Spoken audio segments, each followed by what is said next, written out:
Good morning. I flew in last night from Montana. It's a little warmer here, so I don't know what Justin's complaining about. I'm like, oh my gosh, I don't have to wear a jacket out here? This is great. My name is Cyndi Ball. I am the founder and executive director of the National Ladies Homestead Gathering. Our mission is to share knowledge, build community, and grow friendships. The other thing you need to know about me is I'm weird. I'm a homesteader. I began my homesteading journey in a small suburban neighborhood just outside of Seattle, Washington. Our houses were so close together, you could almost touch the side of the next house beside you. And in the early 1990s, because that's when I started, granola was in. So in Washington State, most everybody was granola, so my homesteading weirdness was not that evident. And then after 12 years, we moved to Santa Cruz, California. Now, there are a lot weirder things happening in Santa Cruz, California than homesteading, so nobody paid any mind to what I was doing. And then after 2 years, we had the opportunity to move to Georgia, to the south. And I was thrilled because we got our dream farmhouse and almost 7 acres of land. And as you should know, in Georgia, in the beginning of 2000, my weirdness as a homesteader shined like a neon light. I'll give you an example. When I got to the farm, I had been studying homesteading for 13 years. And I got to that land and I exploded. Like everything I had learned, I wanted to do in that first year. I don't recommend that style of homesteading whatsoever. In fact, I wrote a book on how much you should not do that type, but I didn't know. Oh, thank you. My clicker. Yes, thank you. Hold on, technology. We are not friends. Okay, I'm good now. So anyways, we got to the farm, I exploded, and I did everything you probably shouldn't do in your first year. I overgrazed my land. Hard to do with as many animals as I had purchased because they're cute, and eventually I will have a purpose for them. I just have to share this story. This is a not what to do. I had always wanted to learn how to spin wool, right? Like, it just looks so cool, that spinning wheel and everything else. And if you're going to learn how to spin wool, you should have what? Sheep, exactly. So we moved there in December. In January, there was an ad for a bummer lamb. Like, who would not want to buy a bummer lamb? It's been rejected. I have 6 children. We will take it in and we will love this lamb. So I got this lamb. We brought it home. I didn't know what the heck I was doing with a lamb. And so I also didn't know that they should have 2, not just 1. And so we got the sheep. Do you know it wasn't 5 years later when I got my spinning wheel and actually learned how to spin wool? So again, don't do what I did. So after overgrazing my land, I realized I would need to start buying my own hay. And so there was a gentleman who was in our small town, and he was a cattle farmer, monoculture. That's all I guess dual, because he grew hay. So I called him. He said, yes, I'll deliver the hay to your farm. I think he just wanted to know what this new lady who was kind of weird was doing on their farm, because you couldn't see what I was doing from the road. So he came, dropped off my hay, happened to glance at my back pasture, looked at me, looked at my back pasture, looked at me, and he said, you can't do this. And I was like, what do you mean I can't do this? He goes, you can't do this. You can't run multiple species in one pasture. Well, I looked at him, and what I wanted to say was, oh yeah? There's this guy named Joel Salatin, and he wrote a book that says, You Can Farm. And he says, I can do this. But instead, I just looked at him and said, huh, really? So for the next 6 years, I spent my time, along with my children, Anybody homeschool while they're homesteading? Yeah, that's quite a juggling act, is it not? Yeah. I've actually come up with a term. It's called homesteading. We just do it all together. It's all school. It's all homesteading. But during those 6 years, what I realized was that weirdness, as much as I loved it, and I embraced it, because pretty much all my life I've bucked the system. I don't fit in anybody's box. And I loved homesteading, like everything within me wanted to do this. But along with your weirdness comes loneliness. Now, I was never alone, because remember I said I had 6 children, and I was never alone. But loneliness, yes. There were many times that I wished that I had had a friend I could call and say, so how do you handle it when your kid's favorite animal just died in their arms? How do you juggle a toddler and a kid who's in high school? How do you juggle that and trying to keep your homestead going? How do you maintain a sane household and animals staying alive?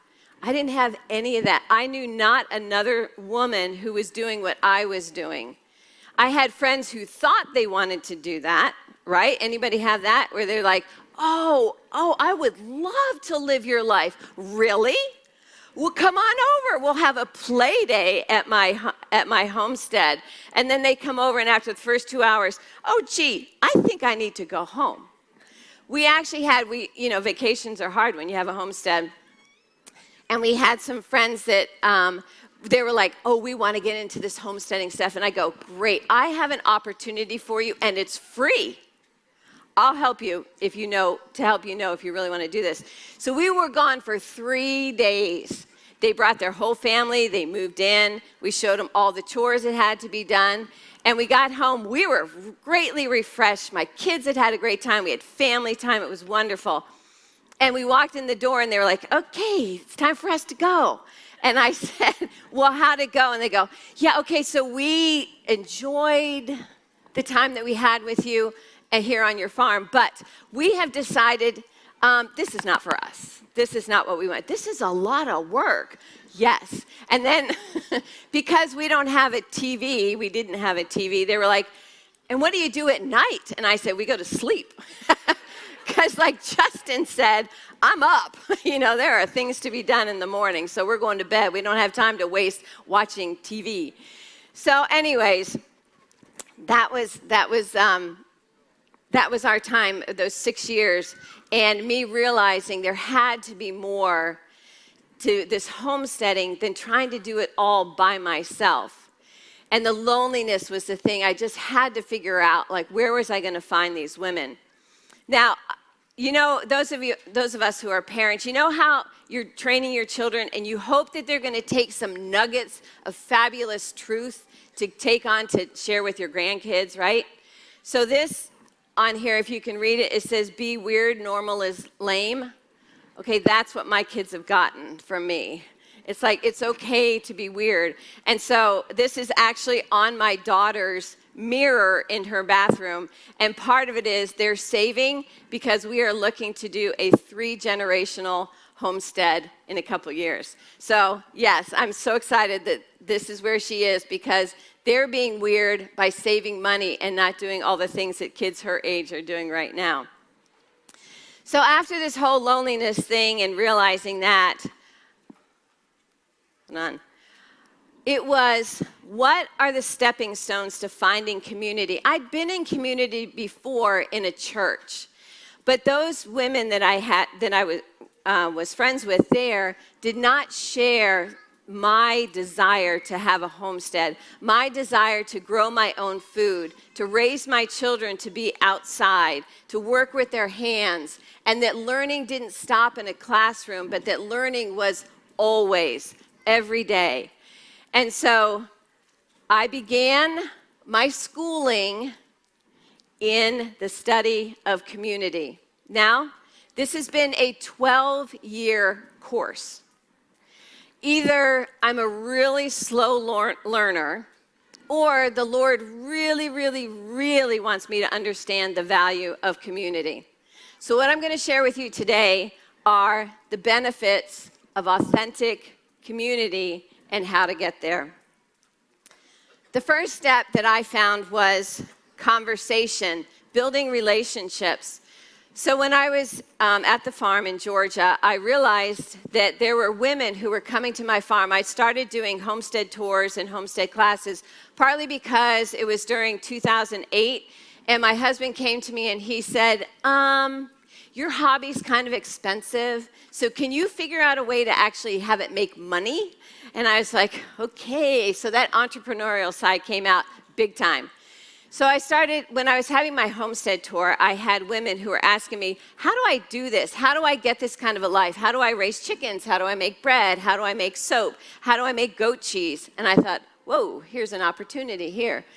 So I started teaching the classes, like I said, and having the homestead tours. The homestead tour started because there was a friend or a neighbor down the road, and she had a horse farm, and she called me and she goes, hey, I heard you're doing really weird things over there on your farm, and can I bring my pony club over to see you? And I was like, no, we're not a freak show over here. I'm just trying to, raise food for my family.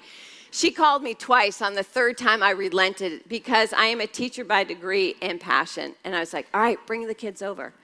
And when I saw them for the first time touching a sheep, milking a goat, eating something directly out of the garden, and I'm thinking, Georgia, this is an agricultural state. How is it that these kids don't know all this already?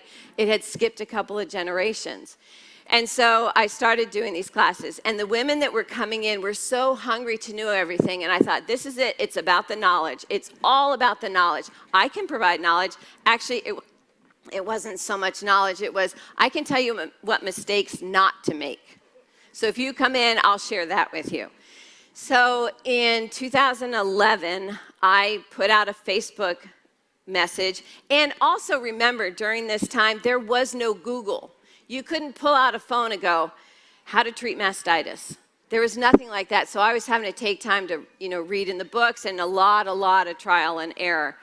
So I put out on Facebook, and I said, any woman who's interested in homesteading, come to my farm. The night that we held it, 20-some women showed up, and I'm thinking, where were you? Where have you been for the last 6-7 years? Anyways, they came to the house, and we started talking, and I said, what do you want to learn? Tell me about your life. What are your goals? How many children do you have? Are you homesteading, where you are right now? And it was a lot of conversation that was happening, but that all helped to build these relationships.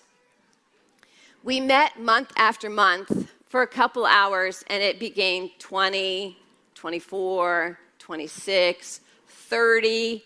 My husband was a little concerned about the structure of our home because we were on the top floor, and we could get a little rowdy. I mean, this was like our time to be together. And pretty soon, these lives started intertwining, and these friendships developed. So at the end of the year, that first year, I thought, let's do a retreat. Retreats are fun, and plus you can do more intensive teaching. So I had a connection with Foxfire. Anybody heard of the Foxfire books that are out there? Yeah, that's where I was. And people were like, how'd you get there? And I said, I just knew somebody, that's all. Don't ask them or don't tell them I told you. And so anyways, we met there for a weekend. It was phenomenal.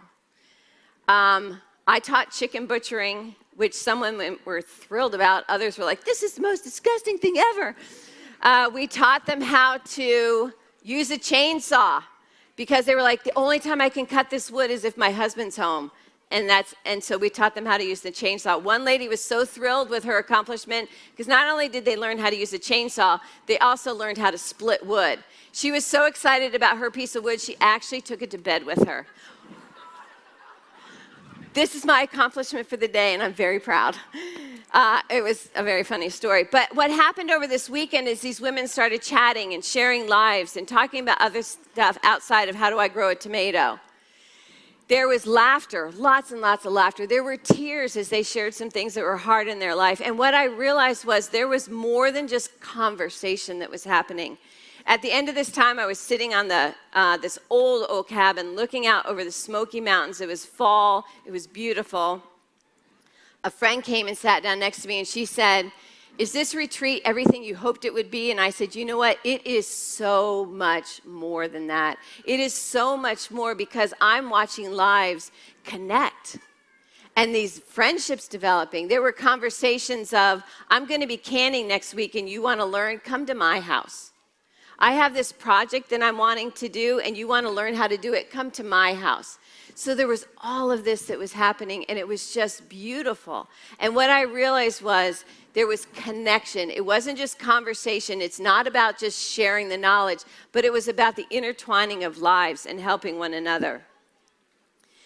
And then 12 years later, well, I'm not sure, it's 12.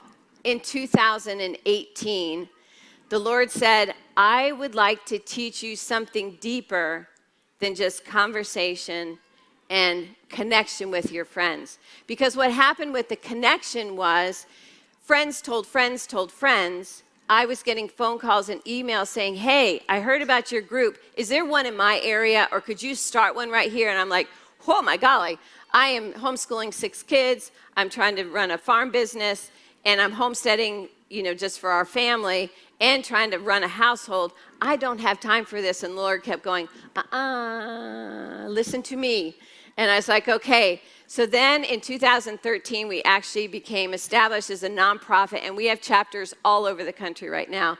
We have thousands of women who are involved in what we're doing through our community. So then in 2018, I have this amazing community of women. I mean, truly, we've been doing life for 10 years. And 2018 was a huge year. My youngest graduated from high school, so the huge accomplishment. It was the ending of my 25-year career as a homeschooling mom. We were empty nesters because my 18-year-old saw what her sisters and brother were doing, and she's like, I think I'm ready to be an adult. She's since regretted that decision, but, go for it. So she went out and she got an apartment with her sister and jumped into, full-time job. But November of 2018, my husband and I celebrated our 34th wedding anniversary, another huge accomplishment. These are major things that are happening in 2018. December 29th of 2018, my husband of 34 years walked out the front door of our farm and was like, I'm out. He wasn't happy. I found out later he had found his happy. It wasn't me. So here I was running a farm by myself. I was in a house that was empty for the first time in 18 years. And I was just like, Lord, where do I go from here? And my community came alongside me. I had women come up to me when they first found out, put their arm around my shoulders, and they said, you just name a time and a place, we'll be there. I had another friend who came up and she said, I know somebody with pigs. If you know, you know. So I spent 2019 waiting and still continuing my Airbnb at the farm-to-table dinners that we were doing by now, being involved with this organization, and just waited and waited. And by the end of 2019, he wanted a divorce. And I thought, where am I now? I have to now give up my dream home, my dream homestead that we had built for almost 2 decades. And then I had to realize that my life that I had wanted so badly was over. According to society, I had lost everything. Pretty much. I had to sell everything that was in the house, or I gave a lot of it away. Now, if you're following the dates here, this was at the very beginning of the pandemic. I had friends not knowing what this COVID thing was, how detrimental it was to our lives. They didn't know what it was going to be like. So they risked their lives because of our unknowing to come to my house to help me at the end when I had to pack up and get rid of stuff. They helped take things away because I'd sold the house. The lady who did the pictures for my house to put on real estate, I was the last house that she did because of all the shutdowns that were happening. And so these ladies came over and they helped me finish cleaning and they helped me move boxes, and I had to make a couple trips to my parents' house for antiques that we wanted to keep. And that was the end of an era for me. What I hadn't lost was my relationship with the Lord, which really kept me. And I had not lost my community, women that we had both invested in each other's lives. The communion part came because there were a few friends who I had connected with spiritually. We had the same faith and we had the same spiritual beliefs. And I remember that last day, the couple was there and I handed the keys to them, and thankfully the Lord brought a couple who was going to continue the homesteading. They didn't have children, but they were going to keep doing what I had started. My own kids were dealing with their own, like, what in the world has happened to our family?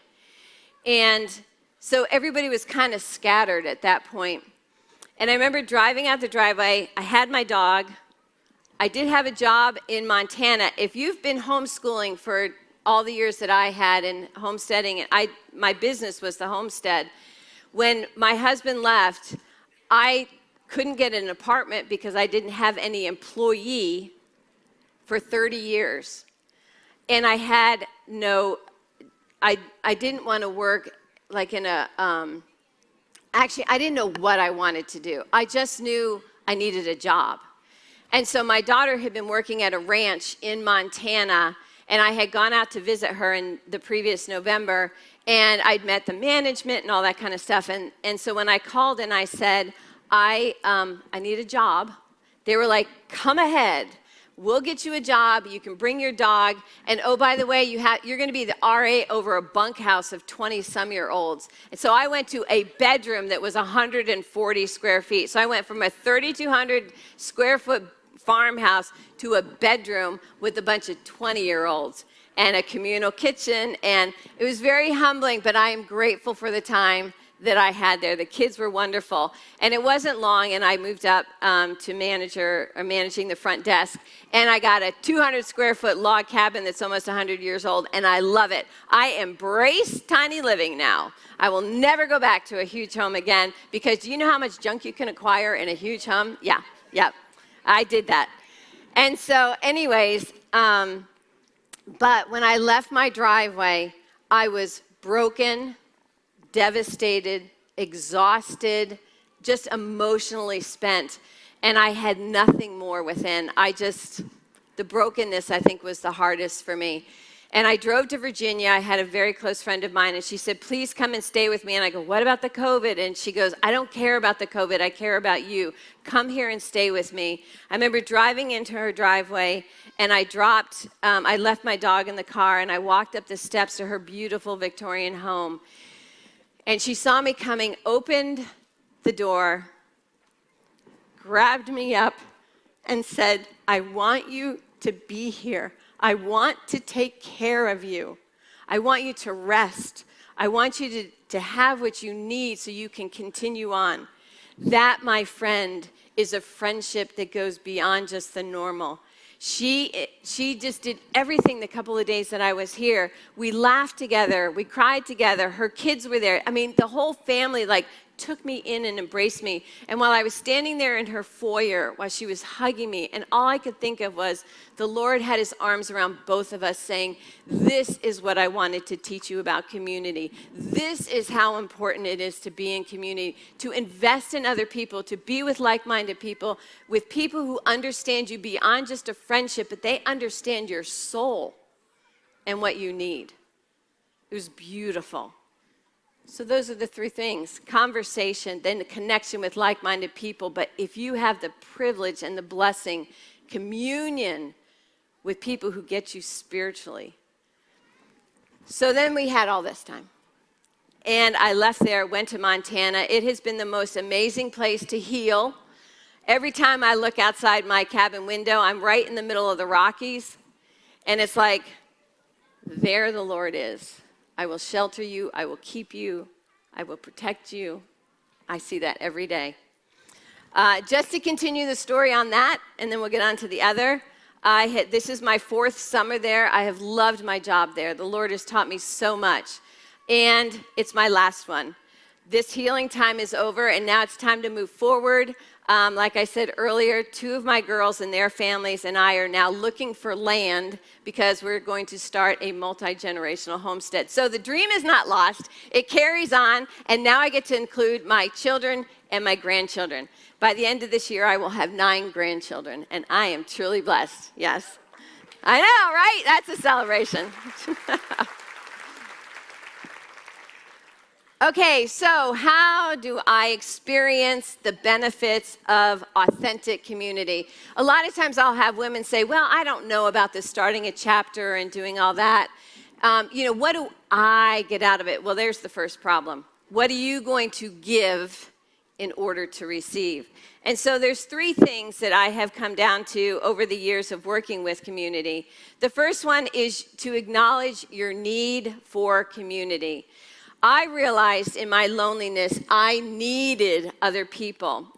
Sometimes, I was one of them, so I can be frustrated a little bit. I'm going to be self-sufficient. I won't need anybody else. We're going to have everything we need here on my farm. Really? How are you going to manage that?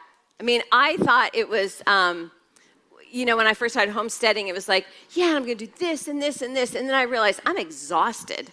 There are not enough hours in a day to get done what I know needs to be done. And heaven forbid that a cow should go down or a kid, a goat get mastitis. That kind of throws off my plan for the day. And so acknowledge your need for community. We are social creatures. We thrive in community with being with other people. Second one, allot time in your schedule to invest in community. You will get what you put into a community. I know we are bombarded by society today, the things that we should be doing, the places that we should be going to. And if I look at your calendar, I can tell you what's most important to you, by what's in your calendar, what's on that schedule, what do you do during a day. Because of things that are important to me, I am a 3:30 a.m. riser. I'm also in bed by 8:30 or 9. And that's because there are things I'm 61 years old. And now instead of looking ahead going, I've got forever, now I go, I only have, this many years left. And so I sat down, and this is all part of the healing that's happened in Montana. I was like, what is most important to me? My family is really, really important to me, and I'm headed back to Pennsylvania after this year because one of my daughters lives there. She will have my 5th grandchild in November, or 5th of hers. There's others from other girls, and I wanted to be available to my kids and to my grandkids. And then I was like, what do I want to leave my grandchildren? I want them to know how much I love the Lord and how much I love them. And so there are things that I have figured out in my life that will show them how much they mean to me and show them how much I love them. And so I allot that time in my schedule. Is it a sacrifice? Yes. We only have 24 hours in a day, and you get to choose what you do with those 24 hours. At first, when I started working a 9 to 5, I was like, 9 to 5, man, I feel so like this in a job. Where homesteading, I could do, even if I started work at 6 in the morning and worked outside till 5 or 6 at night, that was my choice. But when you work for somebody else, it's like, no, that you have to be here by this and you have to be here by that. And so, but the time outside of that that's mine, I make sure that I'm really purposeful with that time. And if I have to get up at 3:30 in the morning to get my stuff done because it's going to have greater value than working from 9 to 5, by golly, I will be up at 3:30. And you know what? The Lord has helped me with that. And there are days I'm a little tired, maybe an extra cup of coffee, but I'm okay because I've had a really great morning before I head off to work. All right, so allot time in your schedule to invest in other people. You can never go wrong with investing in another person. The third one, this was really hard for me. I had a hard time with emotions.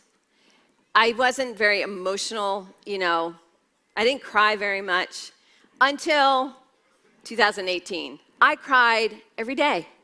And then I remember praying to the Lord, could I just have one day without tears? That would like be the best day ever.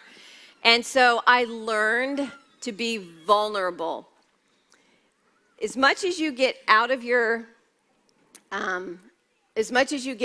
community is what you invest in your community. And the biggest investment you can make is being vulnerable. I was watching friends of mine who had really deep friendships, and I thought, how are you getting there? Like, tell me the formula. What do I have to do in order to have friendships like that? And what I realized was it's not in the doing, it's the opening up of yourself. And so being vulnerable, and it's scary, I'll give you that, but that is what makes the big difference on what you receive from your community. And what you give when you're vulnerable is just priceless because they get to know you. I am such a firm believer after working with hundreds and hundreds of women that each person is, it's like a puzzle. You know, you've seen that. You put the whole puzzle together, and there's that one piece. And if it's missing, it doesn't look right. It doesn't feel right. And that's how I believe individuals are within community. You have a gift, you have a talent, you have a uniqueness that makes that wholeness come together. One of the ladies in our organization, this was years ago, and she put together a quilt for us. We actually have it on display at our table here at the conference. So she had this beautiful quilt, and I looked at that, and I looked at it, and I thought, oh my gosh, this is such a beautiful representation of our community because there are individual squares that were put together by women. There are threads that indicate the journeys that everybody came to build and make this beautiful quilt. Everybody had a part in that.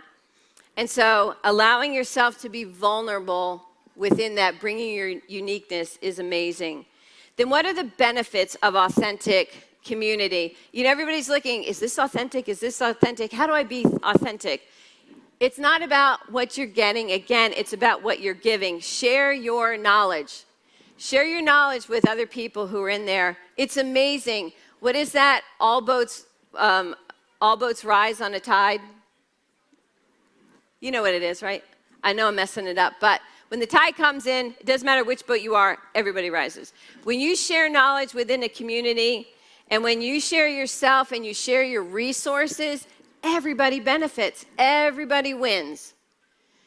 And that's how you get this authentic community. Share your resources. This is a big one. The more selfless you are within a community, everybody wins. But sharing yourself, your uniqueness, your gifts that you bring, that is the greatest that you can bring to a community. Sorry, I just noticed the clock, so we're going through a little bit faster right now. All right, this is a really fun story about the pig. I don't have time for the story of the pig right now, but if you find me later, I will definitely share it with you. But isn't it a cute pig? Yeah. So we got to have animals in the slideshow. The other thing that I realized when we were in community is interdependence. Anybody heard that word before? Yeah, I hadn't heard of it until I was studying. Good. Interdependence. I'm reading a book right now, Leaders Eat Last. And this is Simon Sinek, and he says in the book, I am one and I am one of many always. You are an individual, but when you are in community, you are one of many always, as long as you are in community. And when you have this always part of it, it is amazing what you can get done. I've called this the triple X effect: experience, exponential, explosion. What happens is you have these people who come together. For myself, so, you know, I told you I'd been homesteading for 6 years, and I was like, okay, I'm going to share this knowledge with everybody. What took me 6 years to accomplish, I was sharing, you know, buy this variety of this plant, get this type of chicken, it does better in the South, and on and on. And so what took me 6 years to accomplish was taking these women 2 years. I was a little annoyed at first because I was like, you're so much further ahead than I was. But that's what happens when you come into community and you start sharing your knowledge and sharing resources. Everybody benefits. It's the success of the entire community. And this is what I call the triple X effect: experience, exponential, explosion. You will grow faster as a homestead when you are in community. A local for me is key. If I have an emergency, I want to know that somebody in my community could be there right away. And we've had this happen over and over again. I had a horse that went down. I had a friend who knew more about horses than I did, and she came running over to the house, and she was like, this is what this is what you have to do, and she helped that horse. More knowledge than I had, but we all benefited, especially my horse. Okay, but for our local homesteading community, it's crucial for your success, mostly your sanity. Those times when you're like, I feel like such a failure, and somebody else can come and go, you're not a failure, that happened to me 2 years ago. You'll get past it. I got it, thanks. All right, where do you find local community? You start talking, having conversations with other people. But the most important thing that I want you all to see today is this. This is a cord. And those three things that we talked about: conversation, connection, communion with other people. Share your knowledge, your resources, and mostly yourself. Allot time to invest in your community. Recognize your need for a community, and then be vulnerable, as scary as it is. And when you have those three strands and you bring them together, you have a cord or a community. There is more support when you put those three strands together. There is greater strength in that cord, and there is increased potential because you're not sharing all the load yourself. But the greatest benefit of all of that, and what I've experienced and others have, is found in Ecclesiastes 4:12. A cord of three strands is not easily broken. Thank you.